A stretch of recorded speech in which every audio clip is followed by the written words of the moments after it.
आज चौथा दिन था। तारा फिर उसी जगह बैठी थी, उदासी और उम्मीद दोनों के बीच डूबी। तभी महल का भारी द्वार खुलता है और घोड़े पर सवार राजा धर्मपाल बाहर निकलते हैं। उन्हें देखकर तारा फुर्ती से उठती है और सीधा उनके घोड़े के सामने खड़ी हो जाती है।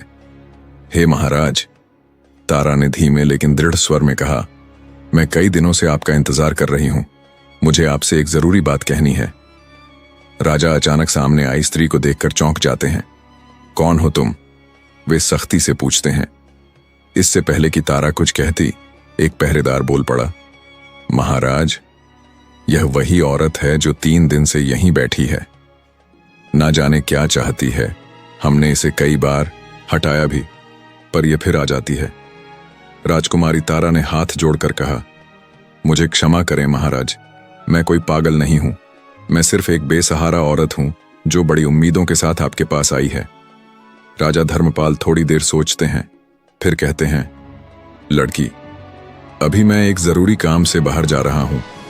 तुम कल इसी समय दरबार में आ जाना। कल कोई तुम्हें रोकने नहीं पाएगा। राजा के आश्वासन से तारा का मन थोड़ा हल्का हो जाता है। वह चुपचाप सराय लौट जाती है। अगले दिन वह फिर उसी समय महल के द्वार पर पहुंचती है। इस बार पहरेदार बिना कुछ कहे उसे अंदर जाने देते हैं। महल में कदम रखते ही तारा की आंखें किसी परिचित चेहरे को खोजने लगती है, खासकर राजकुमार अभिमन्यु को, लेकिन वह कहीं नहीं दिखता। थोड़ी देर में वह राज्यसभा में पहुंचती है। वहां उसकी बदली हुई शक्ल सूरत को देखकर सभी मंत्री और दरबारी उसे घूरने लगते हैं, कोई ताज्जुब से, कोई हिकारत से। तारा राजा धर्मपाल के सामने जाकर हाथ जोड़ती है। राजा उसे पहचान जाते हैं। तुम वही हो ना जो कल मेरे सामने आई थी? बोलो, तुम मुझसे क्या कहना चाहती हो? राजकुमारी तारा बोली, महाराज, मेरा नाम चंदा है। मैं पास के राज्य से आई हूं। सुना था कि आप न्यायप्रिय और दयालु हैं। मेरा इस दुनिया में कोई नहीं बचा। मां थी, वह भी चल बसी। अब मैं अकेली हूं। कृपया मुझे अपने महल में किसी भी काम पर रख लीजिए। राजा ने उसे ऊपर से नीचे तक देखा और फिर मुस्कुराते हुए बोले, मेरे महल में कोई कमी नहीं है नौकरों की।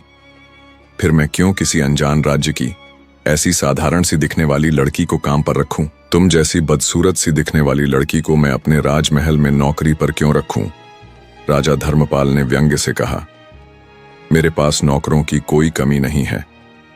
अगर तुमने ये बात कल ही महल के द्वार पर बता दी होती तो मैं तुम्हें वहीं से लौटा देता। खामख्वाह मेरा और अपना समय बर्बाद किया तुमने।